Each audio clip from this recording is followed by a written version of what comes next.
21 দিনের শিশু শাহজাদা সৈয়দ জিয়াউল হক অসুস্থ, মৃতপ্রায়। শাহজাদার মাথা শোকে পাথর হয়ে গেছেন, সবাই উদ্বিগ্ন। এমন সময় উপস্থিত হলেন শাহজাদার বড় নানী সৈয়দা রাবেয়া খাতুন।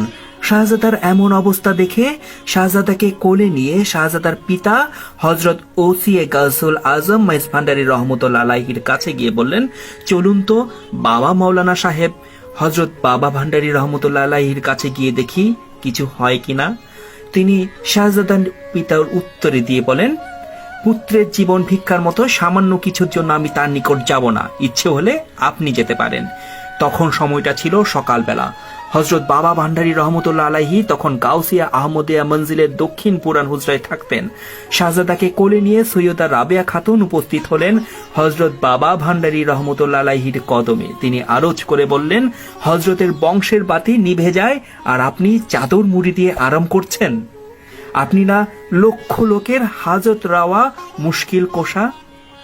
আপনার সম্মুখে গাউসুল আজম মাইজ ভান্ডারীর বংশের বাতি নিভে গেলে তাকে কি জবাব দেবেন? হাসরের ময়দানে আল্লাহ ও রসুলকে কি করে মুখ দেখাবেন? হযরত বাবা ভান্ডারী রহমতুল্লাহ আলাইহি কোনো সাড়া না পেয়ে কান্না জড়িত কণ্ঠে তিনি আবার বললেন, লক্ষ লক্ষ কাটা বিঁধে যখন পাহাড় থেকে এসেছিলেন, আমি তুলেছিলাম সব কাটা, গরম পানিতে রক্তপুঁজ ধুয়ে সেবা শুশ্রূষায় সুস্থ করেছিলাম। প্রতিদান কিছু তো চাই নাই। এখন আমার দাবি, এই ছেলের জীবন ফিরিয়ে দিতে হবে।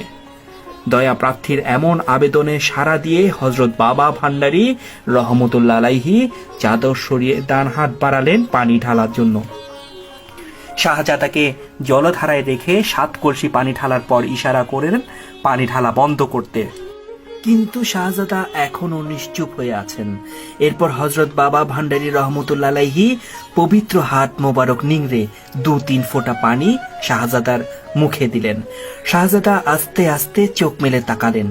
সৈয়দা রাবেয়া খাতুনের চোখে নেমে আসে আনন্দের অশ্রুধারা। অবরুদ্ধ কণ্ঠে একবার শুধু বললেন, আল্লাহর হাজার শুকর, আল্লাহর হাজার শুকর অধ্যায়ের আলোকে।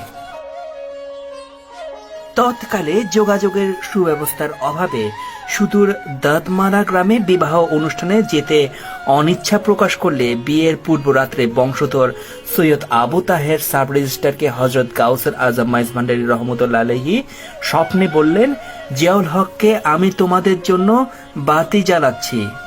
মহান তিনি শক্তি অধ্যায় 6 মাঘ মাসের 2 তারিখ 16 জানুয়ারি 1966 সাল। হযরত গাউসুল আজম মাইজ ভান্ডারী রহমতুল্লাহ আলাইহি স্বপ্নে তার পিতাকে নির্দেশ দেন, জিয়াউল হক মিয়ার আমানত তাকে অর্পণ করুন।